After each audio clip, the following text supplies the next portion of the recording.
مثل الذين حملوا التوراة ثم لم يحملوها كمثل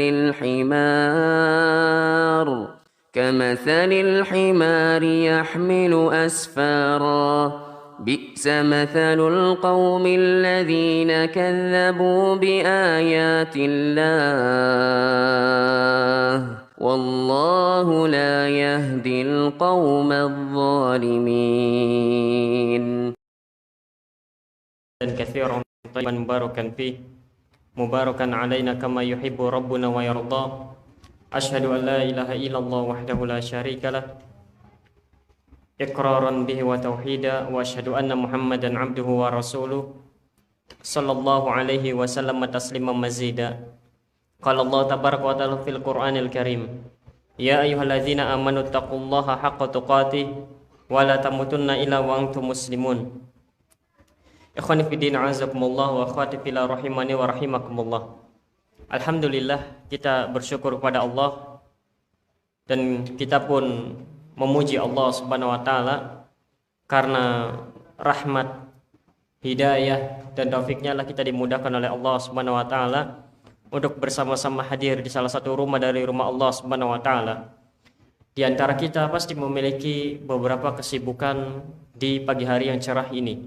Namun kita meninggalkan segala aktivitas dan kesibukan kita. Bahkan mungkin di antara kita masih menyisakan rasa lelah dan letih, di mana kita telah menghabiskan waktu kita untuk mencari karunia Allah Subhanahu wa taala, namun kita meninggalkan itu semua demi untuk duduk di salah satu rumah dari rumah Allah untuk mempelajari sebagian dari Al-Quran dan Sunnah Rasulullah SAW. Semoga itu semua menjadikan pemberat timbangan kita di depan Allah Subhanahu wa taala, dan semoga itu semua menjadikan kita dimudahkan oleh Allah Subhanahu wa taala untuk berjalan menuju surga Allah Subhanahu wa taala. Pada kesempatan kita yang pagi hari yang mulia ini, kita masih dalam pembahasan kitab Ad-Durus Al-Muhimmah li 'Ammatil Ummah. Ini adalah pelajaran kita atau pertemuan kita yang ketiga dari membahas tentang kitab ini. Pada pertemuan yang lalu pertemuan yang pertama kita telah membahas tentang muqaddimah, di mana Asy-Syaikh rahimallahu taala memulai risalahnya yang ringkas ini dengan basmalah. Telah kita sebutkan apa perbedaan antara basmalah dan tasmiyah, dan telah kita sebutkan juga beberapa masalah fikhiyah yang terkandung dari kalimat bismillah. Kemudian pada pertemuan yang kedua kita pun membahas sedikit tentang permasalahan al-isti'adzah atau at-ta'awudz. Karena biasanya seseorang yang ketika hendak membaca Al-Quran, apa yang dilakukan? Yang dilakukan adalah berta'awudz. A'udzubillahi minasyaitonirrajim, kemudian berbasmalah, bismillahirrahmanirrahim. Dan telah kita jelaskan tentang mana al-isti'adzah dan berta'awudz. Kemudian kita pun telah membahas apakah ta'awudz itu dibaca sebelum atau setelah membaca Al-Quran, dan telah kita sebutkan kenapa seseorang membaca Al-Quran sebelumnya diawali dengan ta'awudz, bukan setelah membaca Al-Quran baru berta'awudz. Telah kita sebutkan, padahal dalil zahir ayat Al-Quranul Karim menyatakan bahwasanya fa idza qara'tal Qur'ana fasta'iz billah, apabila engkau telah selesai membaca Al-Quran maka berta'awudzlah. Namun kita telah menyebutkannya kenapa ta'awudz itu di awal bukan di akhir, meskipun zahir ayat mengatakan setelah membaca Al-Quranul Karim. Dan pada pertemuan kita yang ketiga ini kita akan membahas tentang tafsir dari surah Al-Fatihah. Entah mungkin jamaah yang hadir di sini sudah mendengar berapa banyak tafsir surah Al-Fatihah di majelis ini. Karena majelis ini sudah berjalan sekian tahun lamanya, dan mungkin banyak dari asatidzah yang membahas tentang tafsir Al-Fatihah, tafsir Al-Fatihah, tafsir Al-Fatihah dan lain sebagainya. Dan semoga apa yang disebutkan ini atau dijelaskan ini merupakan tambahan ilmu, dan kalaupun sebagian kita atau semua kita sudah mengetahui tentang tafsir Al-Fatihah, itu pun bisa menguatkan ilmu yang telah kita pelajari. Taib. Karena Syekh rahimahullah taala, Syekh bin Baz mengatakan ad-darsul awal suratul Fatihah wa qisarus suwar. Untuk mempelajari surah Al-Fatihah dan surat-surat pendek, surah Al-Fatihah wa ma'amkana min qisaris suwar min surati Al-Zalzalah ila suratin Nas. Wajib bagi seorang untuk pertama kali mempelajari surah Al-Fatihah dan surat-surat yang pendek, di mana surat-surat yang pendek itu dimulai dari surah Al-Zalzalah sampai surat An-Nas minimalnya. Agar kaum muslimin minimalnya mempelajari surah Al-Fatihah dan surah Al-Zalzalah sampai surat An-Nas. Dari Az-Zalzalah sampai surat An-Nas kira-kira ada berapa surat? Ada berapa surat kira-kira? Az-Zalzalah, Al-Adiyat, kemudian Al-Qari'ah sekitar 13 surat. Maka itu yang wajib untuk dipelajari pertama kali. Wajib untuk dipelajari. Talqinan wa tashihanil qiraah. Dengan cara talqin di hadapan seorang guru, belajarnya, cara membacanya. Kemudian dengan cara diperbaiki bacanya, bagaimana cara membaca Al-Quran, Al-Fatihah yang benar, dan bagaimana cara membaca surah Zalzalah sampai Anas yang benar. Minimalnya itu. Kalau bisa seluruh Al-Quran maka lakukan. Wa tahfidhon, dan dihafal. Minimalnya surah Al-Fatihah dihafal. Minimalnya surah Zalzalah sampai surat Anas dihafal. Minimalnya itu. Wa syarhan lima yajibu fahmahu, dan mempelajari syarahnya dari surah Al-Fatihah sampai surah Az-Zalzalah sampai surah An-Nas. Namun pada pertemuan yang singkat ini saya ingin menerangkan sedikit tentang tafsir ringkas dari surah Al-Fatihah dan surah Al-Asr. Surah Al-Fatihah dan surah Al-Asr saja. Insyaallah tabaraka wa ta'ala. Pertama, saya ingin menyebutkan sedikit tentang tafsir surah Al-Asr secara umum. Saya tertarik dengan apa yang disebutkan oleh Syekh Muhammad bin Abdul Wahhab bin Sulaiman At-Tamimi di dalam kitabnya Thalathatul Usul. Di mana Syekh rahimahullah taala memberikan muqaddimah sebelum masuk ke dalam kitab Thalathatul Usul. Bukan kitab Al-Usul Ats-Tsalatsah, tapi kitab Thalathatul Usul. Karena Syekh rahimahullah taala memiliki dua kitab yang judulnya hampir sama. Pertama Thalathatul Usul dan Al-Usul Ats-Tsalatsah. Ini dua kitab, bukan satu kitab, dan isinya berbeda. Adapun yang suka diterjemahkan, yang suka dikaji oleh para ustadz, para asatidz, para alul ilmi, itu yang benar adalah Thalathatul Usul. Adapun Al-Usul Ats-Tsalatsah ini merupakan sebuah risalah Syekh rahimahullah taala yang ringkas yang ditunjukkan untuk anak-anak dan kaum muslimin secara umum. Dan ini ada nuskhahnya di dalam kitab Jami' At-Tauhid. Kitab kumpulan karya Syekh Muhammad bin Abdul Wahhab. Di sana ada sekitar 4 halaman. Kalau kitab Thalathatul Usul bukan 4 halaman, lebih dari itu. Nah, ini perbedaannya. Dikatakan di dalam kitab Thalathatul Usul, tatkala mengatakan tentang 4 hal yang wajib untuk kita ketahui, al-ilmu, al-amalu bihi, wa da'watu ilaihi, wa sabr 'alal adza fi. Kemudian Asy-Syaikh rahimahullah taala membawakan dalil, yaitu firman Allah Subhanahu wa taala surah Al-Asr. Bagaimana bunyi ayatnya? Wal 'asr innal insana lafi khusr illa alladzina amanu wa 'amilus solihati wa tawassaw bil haqq wa tawassaw bis sabr. Yang menarik adalah kemudian Asy-Syaikh rahimahullah taala membawakan ucapan Al-Imam Syafi'i, di mana Al-Imam Syafi'i mengatakan lauma anzalallahu hujjatan ala khalqihi ila hadhihi surah lakafathum. Ini teks yang terdapat dalam kitab Thalathatul Usul. Ucapan Al-Imam Syafi'i, lauma anzalallahu hujjatan ala khalqihi ila hadhihi surah lakafathum. Kalau seandainya Allah Subhanahu wa taala tidaklah menurunkan hujjah kepada hamba-hambanya kecuali surat ini saja, satu surat saja ini, maka itu sudah cukup bagi hamba-hambanya. Tapi yang benar, Al-Imam Syafi'i tidak mengatakan demikian. Yang benar adalah Al-Imam Syafi'i mengatakan dengan kalimat lau tadabbaron nas hadhihi surah lawasi'athum. Ini yang benar teks dari Al-Imam Syafi'i. Yang di rahimahullah bahwasanya Imam Baronas hadis surah lawasi'athum. Kalau seandainya manusia itu mentadabburi surah Al-Asr, memperhatikan mana-mana yang terkandung dalam surah Al-Asr, maka niscaya itu sudah cukup baginya. Sudah cukup baginya. Sekarang pertanyaannya, apa maksud sudah cukup baginya di sini? Maka Syekh Muhammad bin Shalih Al-Utsaimin, pensyarah kitab Thalathatul Usul ini mengatakan, muradu rahimahullah ta'ala anna hadhi suwar kafiyah lil khalq, bahwasanya surat ini sudah mencukupi bagi hamba-hamba Allah. Mencukupi apanya? Fil hasdi ala tamassuk bidinillahi, mencukupi agar seseorang itu termotivasi untuk benar-benar berpegang teguh dengan agama Allah Subhanahu wa taala. Kenapa? Karena kata Syekh Muhammad bin Shalih Al-Utsaimin, ayat ini adalah sebagai motivasi agar seseorang itu bersungguh-sungguh untuk berpegang teguh terhadap agama Allah. Karena Allah Subhanahu wa taala mengatakan wal 'asr, demi masa, demi waktu, innal insana lafi khusr, sesungguhnya seluruh umat manusia berada dalam kerugian. Kita dijamin oleh Allah berada dalam kerugian. Kira-kira apa yang kita lakukan? Sebagian orang akan berpikir, ya sudahlah, sudah rugi ya sudah sajalah.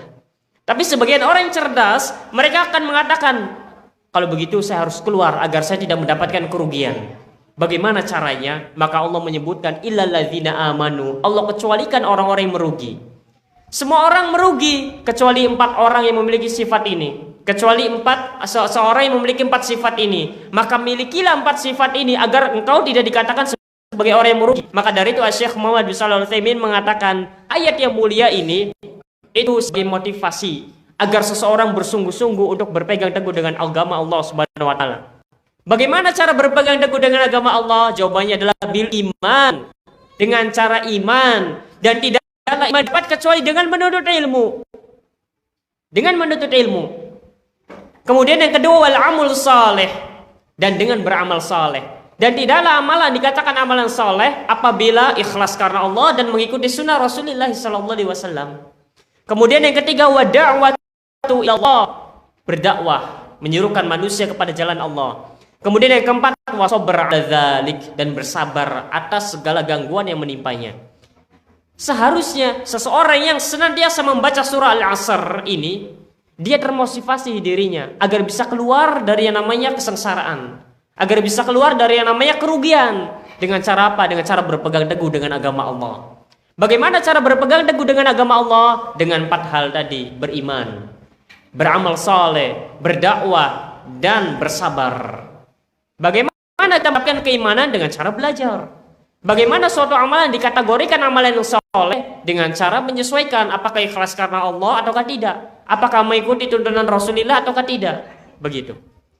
Kemudian Syekh Muhammad bin Shalih Al-Utsaimin mengatakan li'annal aqila al-basira idza sami'a hadhihi surah aw qara'aha fala budda an yas'a ila takhlisi nafsihi minal khusran.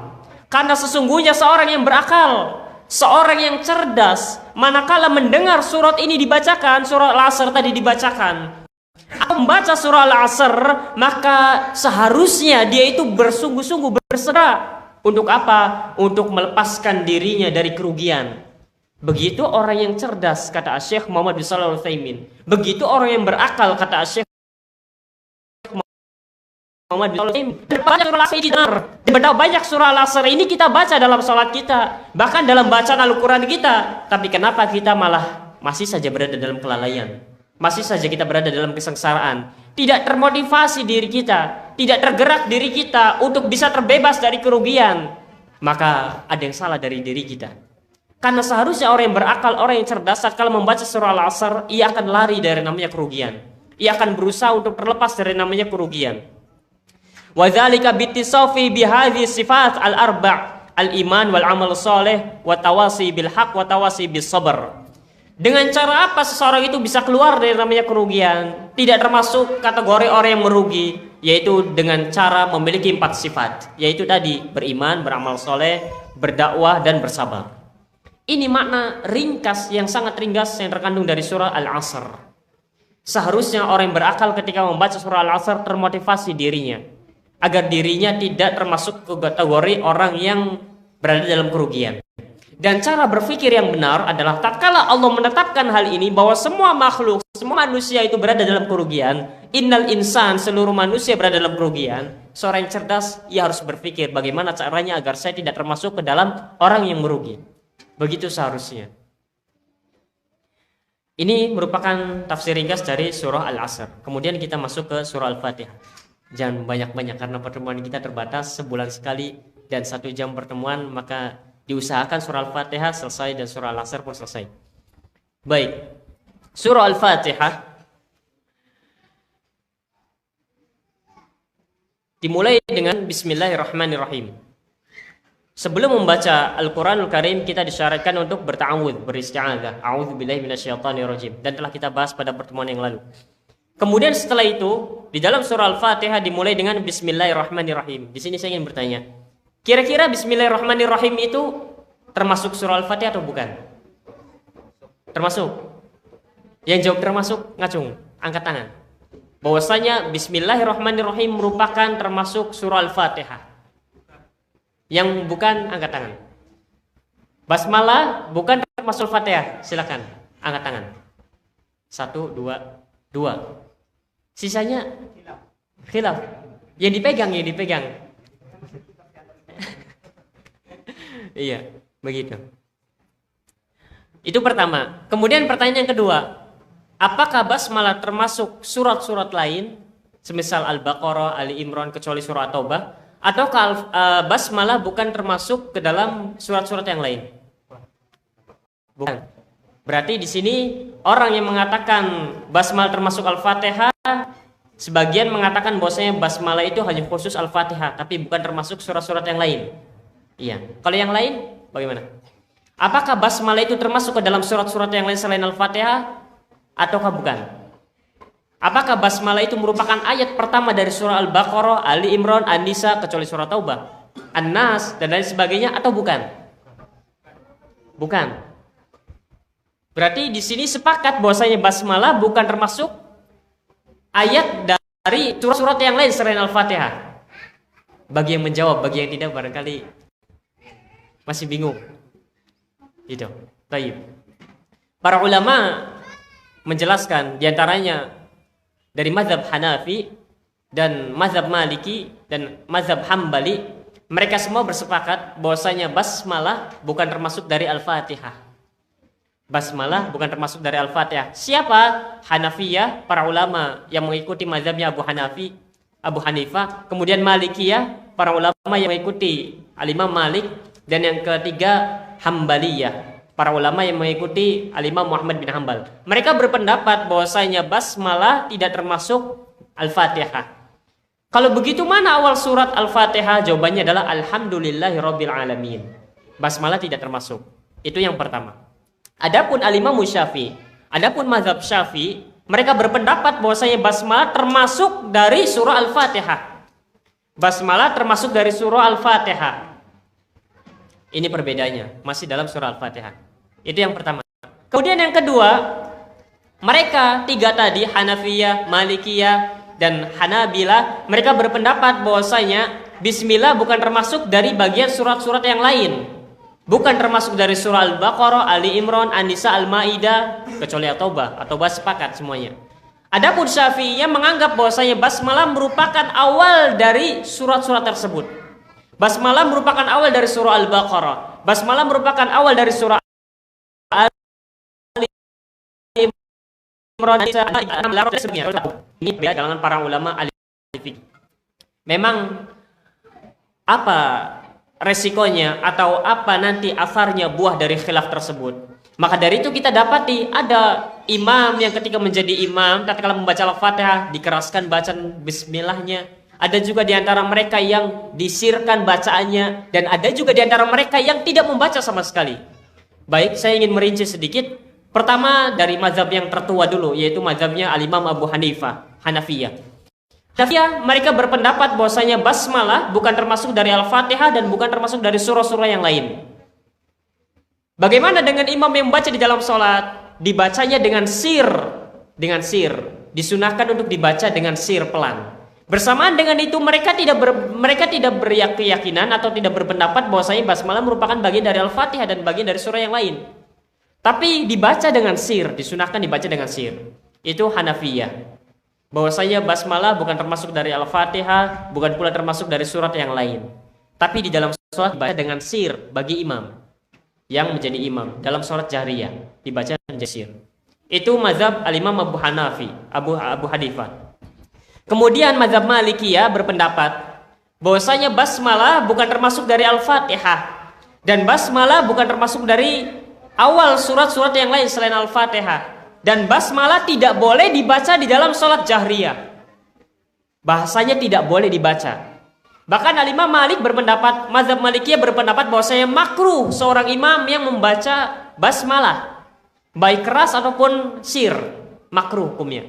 Karena Al-Imam Malik dengan tegas mengatakan tidak boleh membaca. Karena memang mazhab Maliki itu mereka mengatakan bahwasanya tidak boleh atau tidak diperbolehkan untuk membaca istiftah, ta'awudz dan basmalah. Jadi ketika takbir seorang imam itu langsung mengucapkan Alhamdulillahirabbil alamin. Alhamdulillahirabbil alamin. Tapi mazhab Maliki mereka berpendapat demikian.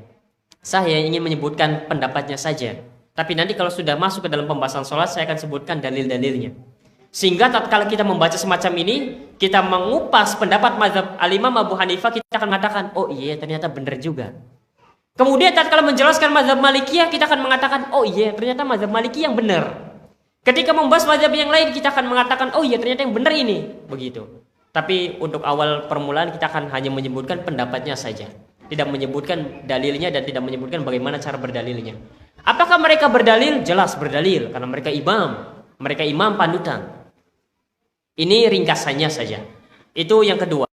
Kemudian ketiga, Al-Imam Syafi'i, mazhab Syafi'iyah berpendapat bahwasanya basmalah merupakan bagian dari surah Al-Fatihah dan bagian dari surat-surat yang lain. Dan mazhab Syafi'i mengatakan bahwasanya membaca basmalah dikeraskan dalam salat jahriyah. Maka seorang imam ketika takbir, ia selesai membaca istiftah, kemudian bertawud, kemudian ia mengatakan Bismillahirrahmanirrahim dengan jahar, dengan dikeraskan.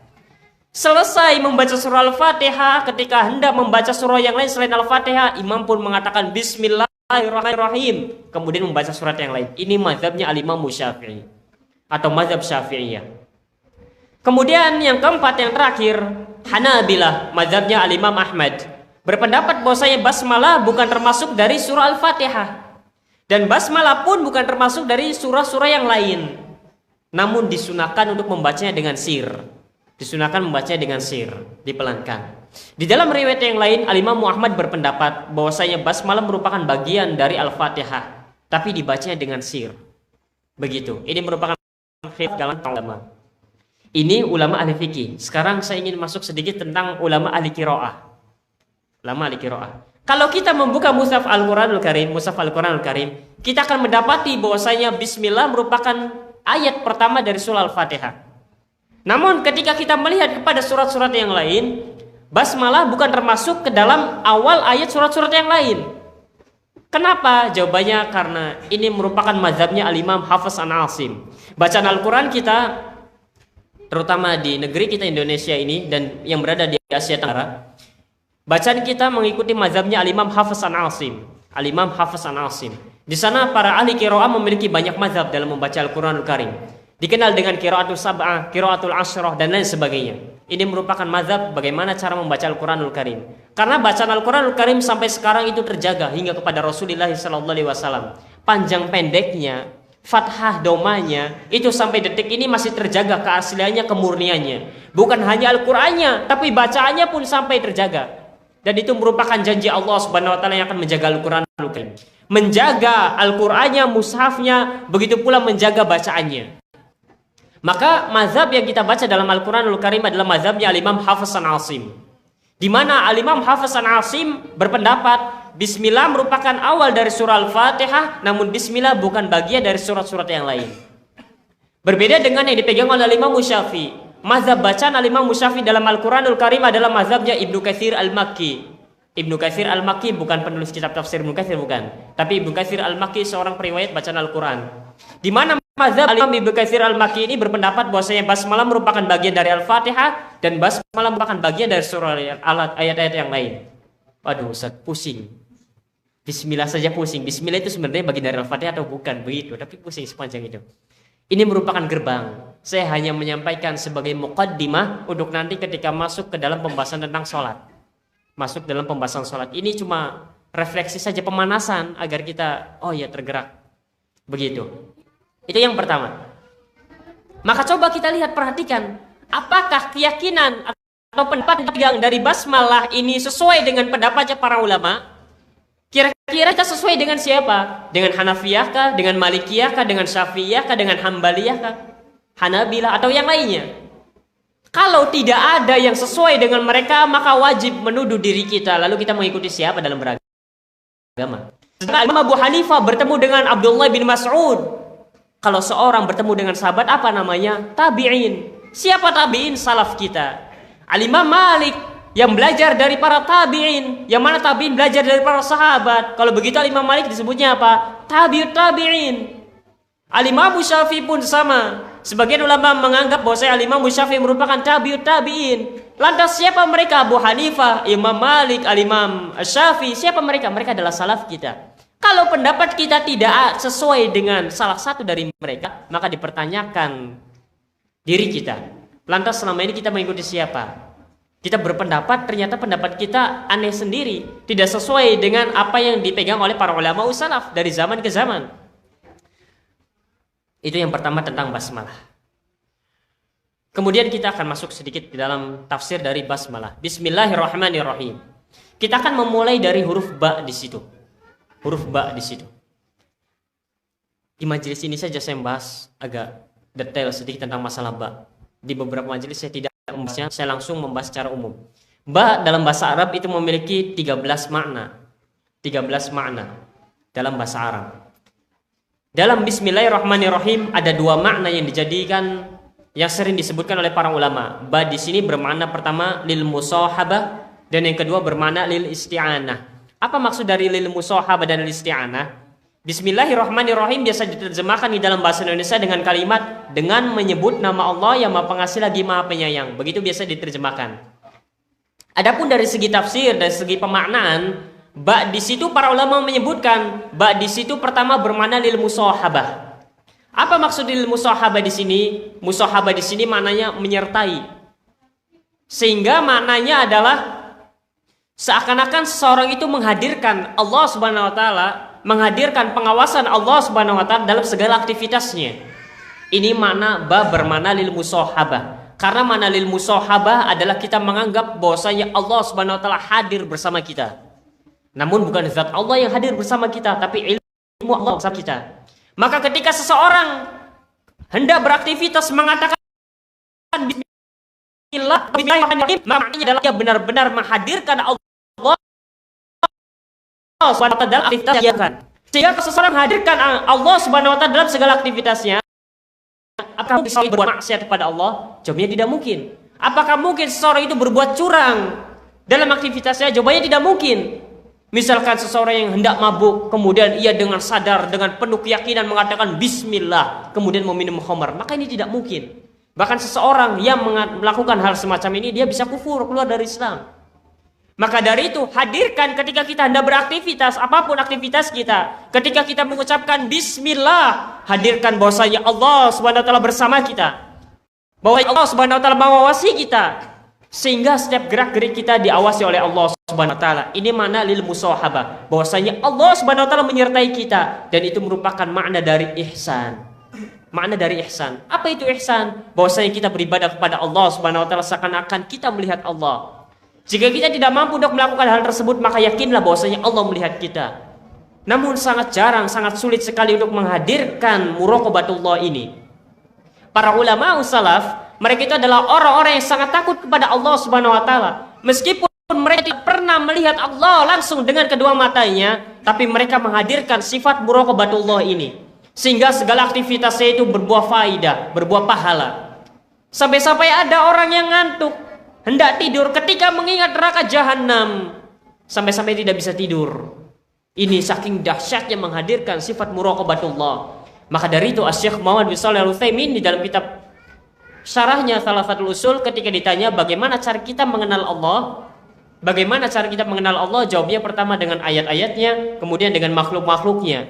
Yang ketiga, dengan cara Allah Subhanahu wa taala menanamkan sifat ini kepada hamba-hamba pilihannya. Dan mereka para ulama salaf yang menghadirkan sifat ini adalah orang-orang pilihan Allah. Di mana mereka merasakan bahwasanya kehadiran Allah, merasakan bahwasanya Allah menyertai dirinya, merasakan bahwasanya Allah Subhanahu wa taala itu sangatlah amatlah dekat, sehingga jarang berbuat lalai, sehingga jarang berbuat maksiat, dan ini merupakan makna dari lil musahabah. Kita menghadirkan makna bahwasanya Allah Subhanahu wa taala benar-benar menyertai kita. Ini lil musahabah. Kemudian di sana para ulama menyebutkan di antara makna ba adalah lil isti'anah. Apa maksud lil isti'anah di sini? Maksudnya adalah kita senantiasa memohon pertolongan kepada Allah. Dan makna dari lil isti'anah pula adalah kita bertabaruk dengan nama-nama Allah Subhanahu wa taala. Apa maksud bertabaruk? Berharap kebaikan yang kita lakukan. Sehingga apa maksud dari ucapan bismillah ketika seseorang hendak melakukan aktivitas? Maknanya adalah seseorang itu seakan-akan mengatakan kepada Allah bahwasanya, ya Allah, aku ini adalah hambamu yang lemah. Ya Allah, aku ini adalah hambamu yang fakir, yang tidak memiliki kekuatan. Maka aku memohon pertolongan hanya kepadamu, ya Allah, agar aktivitas yang kulakukan ini bisa terwujud. Agar apa yang aku inginkan ini, kalau itu baik bagiku, maka itu bisa terlaksana dengan baik. Itu makna dari ba yang bermakna al-isti'anah. Ketika seseorang beraktivitas, hendak keluar, hendak bekerja, kemudian mengatakan bismillah, maka seakan-akan dia mengatakan bahwa dia adalah hamba Allah yang lemah. Dia tidak memiliki kekuatan. Dia tidak bisa mengatakan bahwasanya kalau saya bekerja bersungguh-sungguh maka saya akan sukses. Tidak. Karena yang memberikan kesuksesan adalah Allah. Sedangkan seorang hamba adalah hamba Allah yang lemah, yang fakir. Kemudian dia hadirkan bahwasanya ia benar-benar butuh dengan pertolongan Allah Subhanahu wa taala. Ia pun mengucapkan bismillah. Ini merupakan tafsir dari ba di situ, yang pertama bermakna lil musahabah dan kemudian yang kedua bermakna lil isti'anah. Mas garis besar mana dari bismillahirrahmanirrahim di situ adalah sebagaimana disebutkan oleh Syekh Muhammad bin Abdul Wahab bin Sulaiman At-Tamimi, di mana ia mengatakan bahwasanya makna tafsir dari bismillahirrahmanirrahim adalah la haula la bihauli wala biquwwati bal af'alu hadzal amra musta'inan billah mutabarikan bismihi tabaraka wa ta'ala. Apa maksud dari ucapan seseorang bismillah atau bismillahirrahmanirrahim? Maksudnya adalah la bihauli wala biquwwati, bukan karena daya dan upayaku, bukan karena kekuatanku, karena sungguh aku adalah hamba Allah yang lemah, karena sungguh aku adalah hamba Allah yang fakir, yang sangat bergantung kepada Allah. Bal af'alu hadzal amra musta'inan billah. Aku melakukan aktivitas ini, aku melakukan perbuatan ini dengan selalu senantiasa memohon pertolongan hanya kepada Allah. Mutabarikan bismi tabaraka wa ta'ala, dan bertabaruk, berharap keberkahan dari nama-nama Allah yang agung yang mulia. Kenapa ngalap berkah? Karena agar aktivitas yang kita jalani itu berbuah kebaikan untuk diri kita. Maka ketika seseorang hendak minum kemudian dia mengucapkan bismillah, maka maknanya kita ini adalah hamba Allah yang lemah. Kalau bukan karena pertolongan Allah, kalau bukan karena kehendak Allah, maka niscaya aku tidak mampu untuk mengangkat gelas ini. Maka niscaya aku tidak mampu untuk meminum air yang ada di dalam gelas ini. Kemudian yang kedua adalah kita berharap keberkahan dari apa yang kita lakukan, agar kiranya minuman yang kita lakukan ini menjadi kebaikan bagi diri kita, agar kita dimudahkan oleh Allah Subhanahu wa taala, agar kuat diri ini dalam beribadah kepada Allah Subhanahu wa taala, sehingga hari-hari yang kita lalui pun berbuah kebaikan dan berbuah pahala diri kita. Ini makna dari bismillahirrahmanirrahim. Maknanya adalah la bihauli wala biquwwati bal af'alu hadzal amra musta'inan billah mutabarikan bismi tabaraka wa ta'ala. Bukan karena daya dan upayaku, bukan pula karena kekuatanku, karena sungguh aku ini lemah di hadapan Allah Subhanahu wa taala. Bahkan aku melakukan aktivitas ini, aku melakukan perbuatan ini dengan senantiasa berharap pertolongan kepada Allah dan berharap keberkahan dari apa yang aku lakukan dengan nama-nama Allah Subhanahu wa taala. Dan sungguh indah kalimat la haula wala biquwwata illa billah. Dan telah kita sebutkan, tatkala seorang muadzin mengucapkan hayya 'alas shalah, hayya 'alal falah, kita pun mengucapkan la haula wala biquwwata illa billah. Apa maksud dari la haula wala quwwata illa billah di sini? Maksudnya tatkala muadzin menyeru, marilah hayya 'alas shalah, mari menuju salat, mari ke masjid, hayya 'alal falah, mari menuju kemenangan. Sebagian orang berat untuk melakukan itu semua. Sebagian orang berat untuk melangkahkan kakinya menuju rumah Allah, padahal rumahnya berdempetan dengan masjid. Maka dari itu seorang yang mendengar seruan muadzin begitu, ia pun mengucapkan dengan lisannya la haula wala quwwata illa billah. Apa maksudnya? Maksudnya adalah pengakuan bahwasanya dirinya itu lemah di hadapan Allah. Kalau bukan Allah yang menggerakkan langkahnya menuju masjid, maka niscaya tidak akan mampu untuk menggerakkan kakinya menuju masjid. Betapa banyak orang yang menempel rumahnya dengan masjid, namun berat untuk melangkahkan kaki menuju masjid. Itu semua murni karena pertolongan Allah. Kita tidak memiliki kekuatan sama sekali. Maka jangan sampai ada dalam diri kita merasa pede. Kalau saya bekerja keras, maka niscaya saya menjadi orang yang sukses, menjadi orang yang kaya. Tidak. Tugas kita hanya disuruh untuk berusaha berikhtiar. Tidak semata-mata orang yang bersemangat maka ia akan mendapatkan kesuksesan, mendapatkan kekayaan. Tidak. Karena semuanya mutlak ada di tangan Allah Subhanahu wa taala. Ingin kita semangat, ingin kita bermalas-malasan, semuanya mutlak di tangan Allah. Tugas kita hanyalah berikhtiar. Maka jangan sampai ada pikiran di benak kita, kalau saya bersungguh-sungguh maka saya akan dapat. Tidak. Semua itu tergantung kehendak Allah Subhanahu wa taala. Begitu. Ini dari bismillahirrahmanirrahim. Dan di dalam kalimat bismillahirrahmanirrahim ini terdapat pelajaran yang indah. Agar kita senantiasa menghadirkan Allah Subhanahu wa taala, muraqabatullah, pengawasan Allah dalam segala aktivitas yang kita lakukan. Kemudian selanjutnya agar kiranya kita senantiasa menghadirkan keikhlasan benar-benar karena Allah. Memang apa dampaknya kalau kita benar-benar menghadirkan Allah, menghadirkan keikhlasan karena Allah? Maka jawabannya adalah meskipun betapa banyak kesukaran-kesukaran, kesulitan-kesulitan hidup yang kita hadapi, namun tatkala seseorang itu menghadirkan semuanya itu benar-benar karena Allah, ia melakukan itu semua benar-benar karena Allah, ikhlas karena Allah, maka Allah akan berikan kemudahan.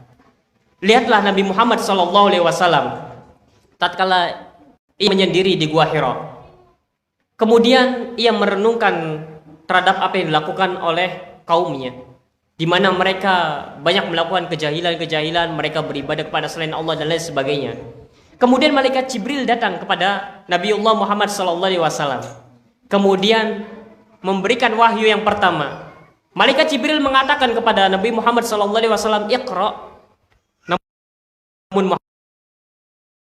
Muhammad SAW mengatakan, karena Rasulullah itu tidak bisa membaca dan tidak bisa menulis. Dan ini bukan dalam rangka untuk mengejek, merendahkan Rasulullah, tapi ini membuktikan bahwa saya Rasul benar-benar ada seorang Rasul.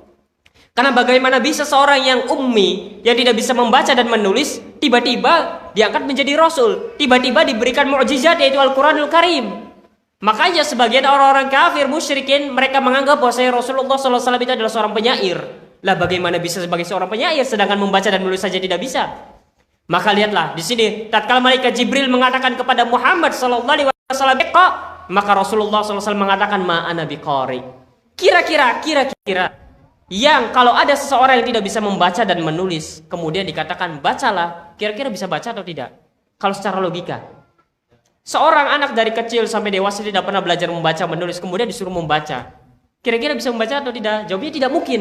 Begitulah yang dilakukan oleh Rasulullah SAW sampai 3 kali. Nah, malaikat Jibril mengatakan ikro. Tapi Nabi Muhammad SAW mengatakan dengan tegas, "Ma ana biqari." Aku tidak bisa membaca. Kemudian malaikat Jibril pun mengatakan, "Iqra bismi rabbikal ladzi khalaq." Lihat kalimat di sini, bismi rabbikal ladzi khalaq. Ketika malaikat Jibril mengatakan, "Bacalah wahai Muhammad, bacalah karena Tuhanmu, karena Rabbmu." Bukan karena dirimu sebagai seorang manusia, bukan. Tapi bacalah karena dengan memohon pertolongan dari Allah Subhanahu wa taala. Coba bacalah. Akhirnya Rasulullah SAW pun akhirnya bisa mengikuti bacaan yang dibaca oleh malaikat Jibril alaihi wasallam. Kalau sebelumnya belum menghadirkan pertolongan Allah Subhanahu wa taala, Nabi Muhammad SAW kesulitan untuk membaca. Namun tatkala malaikat Jibril mengatakan Iqra bismi rabbikal ladzi khalaq, maka seketika itu juga Nabi Muhammad SAW pun bisa membaca. Padahal secara logika di atas kertas mustahil Rasulullah bisa membaca. Maka dari sini terdapat pelajaran yang penting. Seakan-akan Allah ingin menerangkan kepada kita, wahai manusia, tatkala engkau memiliki berbagai macam masalah, tatkala engkau merasa bahwa saya hidup tidak berpihak kepadamu, engkau merasa bahwa saya jalan keluar itu gelap gulita, engkau tidak memiliki jalan keluar. Tapi kalau engkau menghadirkan aku pada kehidupanmu, kalau engkau benar-benar ikhlas karena aku, maka aku akan memberikan jalan keluar yang tidak pernah terfikirkan sebelumnya. Lihatlah Rasulullah, secara akal mustahil Rasulullah bisa membaca, namun tatkala menghadirkan Allah Subhanahu wa taala, dia benar-benar memohon pertolongan hanya kepada Allah Subhanahu wa taala, di mana Allah menciptakan Rasul sallallahu alaihi wasallam itu saja mudah. Alladzi khalaq, yang telah menciptakanmu, maka apalagi membuat Rasulullah bisa membaca dan menulis, sangatlah mudah bagi Allah. Kalau menciptakan saja mudah, apalagi membuat Rasulullah bisa baca menulis. Maka dari sini terdapat pelajaran yang sangat penting dan indah, bahwasanya hendaklah hadirkan bahwasanya Allah Subhanahu wa taala senantiasa menyertai kita. Hadirkan keikhlasan dalam beribadah kepada Allah, hadirkan keikhlasan dalam menjalani hidup ini benar-benar karena Allah Subhanahu wa taala. Maka niscaya segala kesulitan, segala cobaan dan ujian yang menimpa kita, maka Allah Subhanahu wa taala akan memberikan jalan keluar. Meskipun kita tidak pernah menyangkanya sama sekali. Meskipun dalam dalam kita kayaknya mustahil kita mendapatkan jalan keluar. Namun tatkala kita menghadirkan hal semacam ini, maka Allah Subhanahu wa taala akan memberikan jalan keluar dan kemudahan. Itu mana dari bismillahirrahmanirrahim secara singkat. Kemudian alhamdulillahirabbil alamin.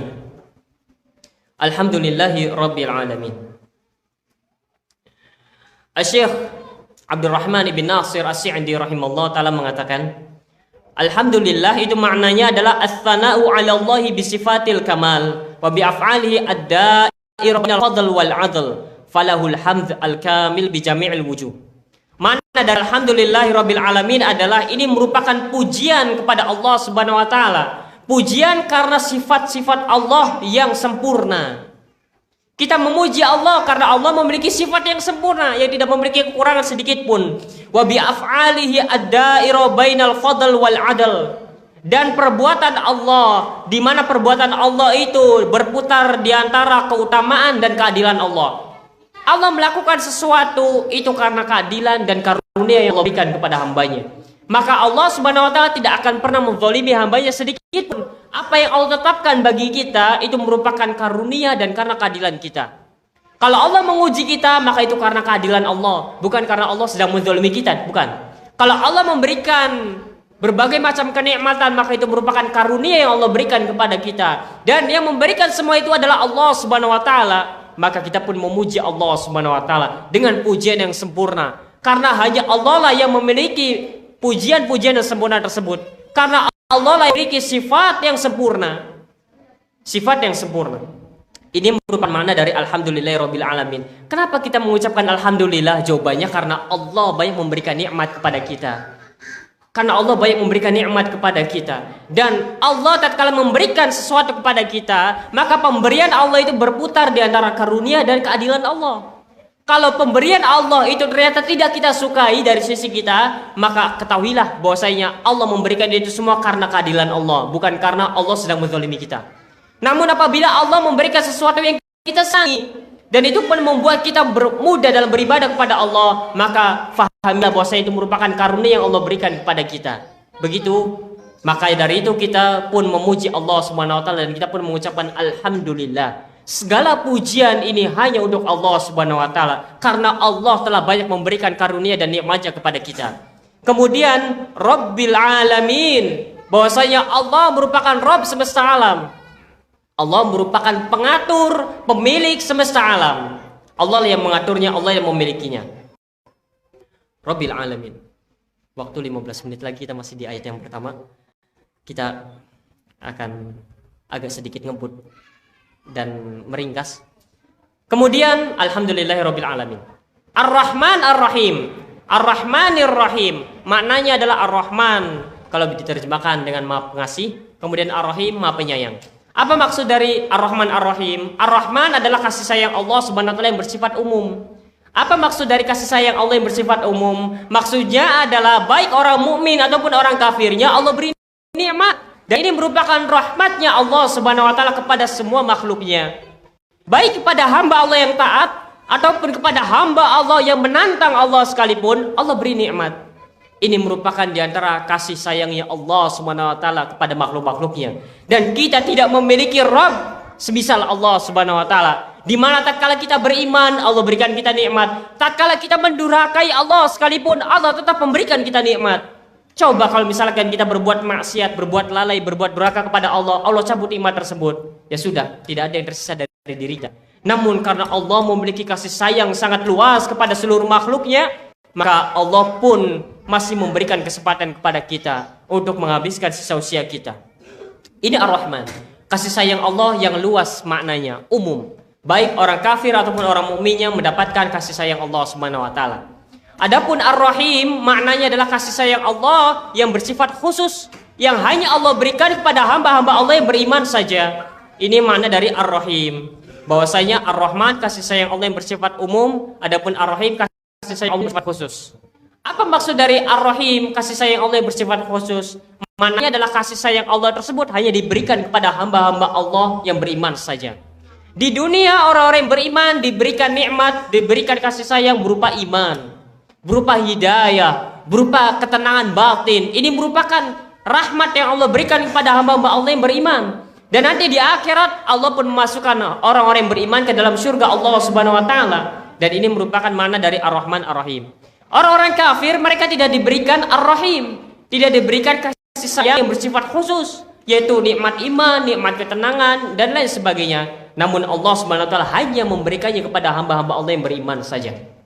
Ini makna dari Ar-Rahim. Ar-Rahman kasih sayang Allah yang bersifat umum, adapun Ar-Rahim kasih sayang Allah yang bersifat khusus, yang hanya Allah berikan kepada hamba-hamba Allah yang beriman saja. Memberikan di dunia dengan iman, dengan kemenangan, dan di akhirat dimasukkannya ke dalam surga. Ini Ar-Rahman Ar-Rahim. Kemudian selanjutnya Maliki Yaumiddin. Masya Allah. Pertama, alhamdulillahirabbil alamin. Seseorang faham bahwasanya nikmat seluruhnya ini dari Allah Subhanahu wa taala. Sehingga tatkala kita memahami Allah lah yang banyak memberikan nikmat kepada kita, tumbuhlah rasa cinta dalam diri kita kepada Allah Subhanahu wa taala. Karena Allah yang memberikan berbagai macam nikmat dan kemudahan kepada kita. Kemudian kita pun memahami bahwasanya kasih sayang Allah itu luas. Tatkala kita bermaksiat sekalipun Allah masih memberikan kasih sayang kepada kita, sehingga muncul rasa harapan dalam diri kita. Maksudnya adalah masih ada harapan bahwasanya kita masih bisa menggapai surga Allah Subhanahu wa taala. Tatkala seseorang membaca alhamdulillahirabbil alamin, muncul rasa cinta. Tatkala seseorang mengucapkan Ar-Rahman Ar-Rahim, muncul rasa harapan, pengharapan kepada Allah. Namun ingatlah, kemudian Allah menghadirkan ayat selanjutnya Maliki Yaumiddin. Seakan-akan ingin mengingatkan kepada kita bahwasanya seorang hamba harus takut kepada Allah Subhanahu wa taala. Kenapa? Karena jangan sampai seorang itu terbuai. Ia cinta kepada Allah, kemudian ia berharap kepada Allah, kemudian ia bisa melakukan apa saja terserah dirinya. Oh, dia bermaksiat, tenang, Allah kan Maha Pengasih lagi Maha Penyayang. Nanti Allah bisa mengampuni. Jangan, namun ingat bahwasanya di sana Maliki Yaumiddin, bahwasanya Allah lah pemilik hari pembalasan nanti. Allah pemilik hari kebangkitan nanti, yaitu hari kiamat. Maliki maknanya pemilik. Di sana ada bacaan lain. Jumhur ahli qiraah membaca dengan Maliki Yaumiddin dengan dipendekkan mimnya. Maliki Yaumiddin. Kalau Maliki Yaumiddin itu artinya pemilik hari pembalasan. Adapun Maliki Yaumiddin itu artinya raja hari pembalasan. Terkadang dan dua makna ini merupakan dua makna yang terkandung pada Allah Subhanahu wa taala. Allah lah pemilik dan Allah lah raja hari pembalasan. Karena di dunia ada yang pemilik tapi dia bukan raja. Dan di dunia ada raja tapi dia tidak memiliki. Namun Allah Subhanahu wa taala memiliki dua-duanya. Allah lah pemilik hari pembalasan, hari kebangkitan, dan Allah pun raja pada hari tersebut. Raja pada hari tersebut. Maka ingatlah bahwasanya nanti di sana ada hari kebangkitan yang mana kita akan dibangkitkan di hadapan Allah Subhanahu wa taala.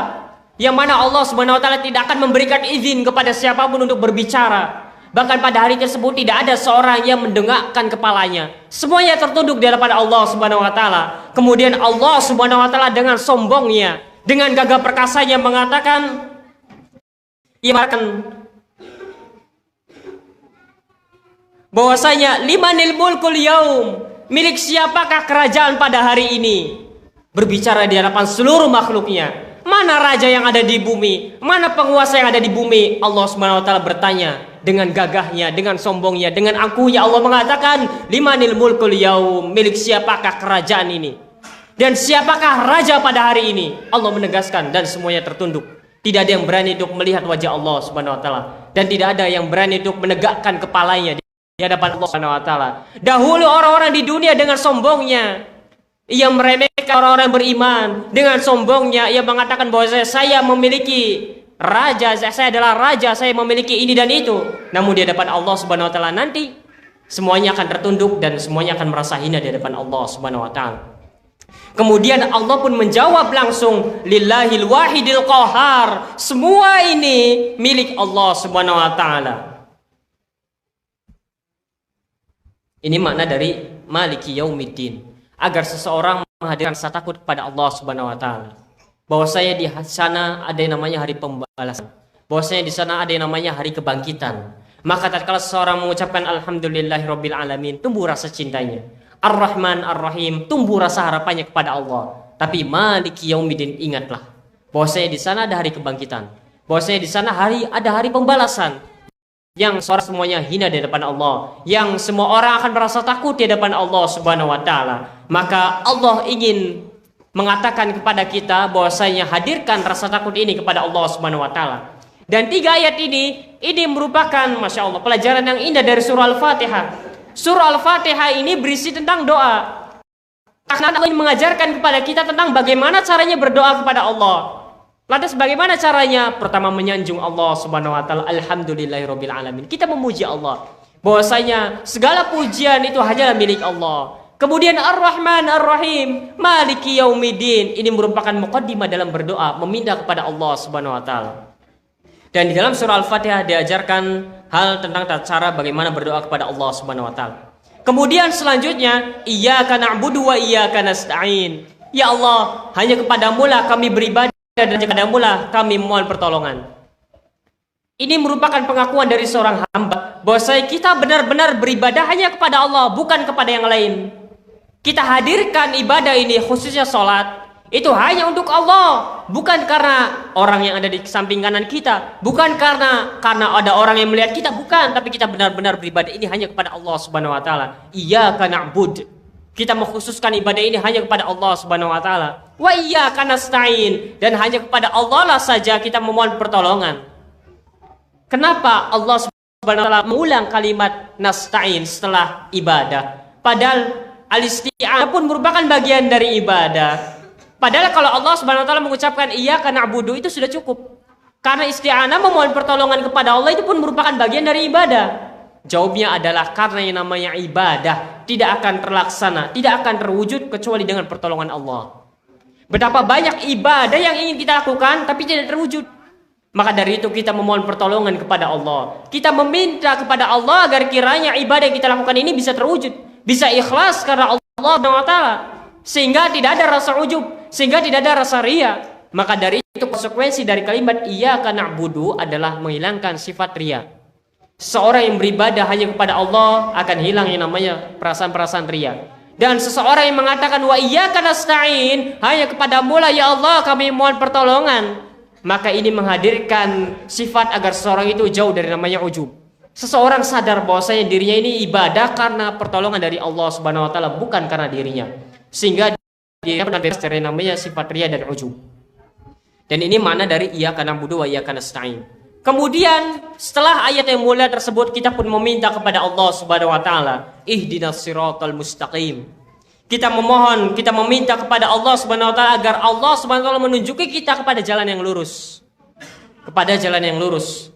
Disebutkan oleh Syekh Abdurrahman bin Nasir As-Sa'di rahimahullah taala di sini, maknanya adalah agar kiranya Allah Subhanahu wa taala menunjuki kita ila siratil mustaqim, dan agar kiranya Allah Subhanahu wa taala menunjuki kita fis siratil mustaqim. Pertama ila sirat, yang kedua fis sirat. Apa maksud ila sirat dan fis sirat? Maknanya adalah agar kiranya Allah menunjuki kita kepada jalan yang lurus. Jalan yang lurus itu seperti apa? Itu makna yang pertama. Dan alhamdulillah Allah telah menunjuki kita kepada jalan yang lurus. Apa itu? Islam. Islam merupakan jalan yang lurus. Maka kita telah mendapatkan hidayah yang namanya ila sirat. Al-hidayah ila sirat. Dan Allah telah memberikan nikmat tersebut, yaitu kita terlahir dalam keadaan seorang muslim. Allah telah menunjuki kita, Allah telah membimbing kita dalam Islam. Dan ini merupakan makna dari hidayah ila sirat. Kemudian makna dari ihdinas siratal mustaqim di sana pula adalah kita memohon kepada Allah agar kiranya Allah menunjuki kita kepada fis sirat. Apa maksud fis sirat di sini? Maknanya adalah agar Allah Subhanahu wa taala mengistiqomahkan kita hingga nanti berjumpa dengan Allah Subhanahu wa taala. Iya, kita telah mendapatkan hidayah ila sirat, yaitu memeluk agama Islam. Namun siapa yang menjamin kalau kita bisa istiqomah di atas keislaman kita? Siapa yang bisa menjamin sore hari nanti kita masih berada dalam memeluk keislaman kita ini? Tidak menjamin. Maka dari itu Allah Subhanahu wa taala berpesan, wala tamutunna illa wa antum muslimun. Dan janganlah kalian mati kecuali kalian mati dalam kondisi sebagai seorang muslim. Dan mati dalam kondisi sebagai seorang muslim ini bukanlah perkara main-main. Tidak mungkin Allah Subhanahu wa taala memberikan wasiat, memberikan nasihat dengan agar kiranya kita memeluk Islam, itu berarti ini bukan perkara mudah. Ini bukanlah perkara yang mudah, namun ini merupakan perkara yang sulit. Dapat membuat Islam pun tidak sadar. Dan betapa Allah telah memberikan hidayah Islam, namun ia malah melakukan pembatal keislaman. Dan ia tidak mengetahuinya. Dan ini, maka dari itu kita pun harus bersungguh-sungguh dalam meminta kepada Allah, ihdinas siratal mustaqim. Ya Allah, tunjukilah aku jalan yang lurus. Apa maknanya? Agar kiranya Allah Subhanahu wa taala mengistiqomahkan kita di atas jalan yang lurus. Di atas jalan yang lurus. Syekh As-Sa'di mengatakan bahwasanya jalan yang lurus di sini adalah at-tariq al-wadi' al-musil ila Allah wa ila jannati. Jalan yang lurus adalah jalan yang menghubungkan kita, jalan yang terang benderang yang mengantarkan kita kepada Allah Subhanahu wa taala dan kepada surganya. Wa huwa ma'rifatul haq wal 'amalu bihi. Apa itu? Yaitu mengetahui kebenaran dan mengamalkannya. mengetahui kebenaran dan mengamalkannya. Dan di sini ada sebuah catatan sedikit. Betapa banyak orang yang menganggap bahwa dirinya mengetahui kebenaran, namun ternyata bukan kebenaran yang diketahuinya. Bahkan bisa jadi diri kita. Bisa jadi diri kita. Maka dari itu harus bersungguh-sungguh dalam meminta kepada Allah Subhanahu wa taala ihdinas siratal mustaqim, agar Allah menunjuki kita tentang hakikat kebenaran.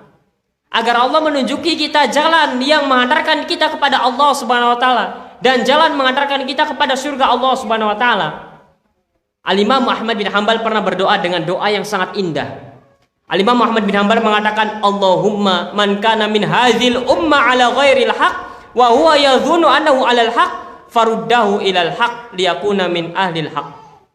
Ya Allah, man kana min hadhil umma ala ghairil haq, siapapun dari kalangan umat ini yang berada di atas kesesatan, yang bukan di atas kebenaran, wa huwa yadhunnu annahu alal haq, namun ia menyangka bahwa dirinya berada di atas hak, maka kata Imam Muhammad bin Hanbal, faruddahu ilal haq, maka ya Allah kembalikanlah ia kepada al-haq, liyakuna min alil haq, agar ia menjadi pengikut alil haq.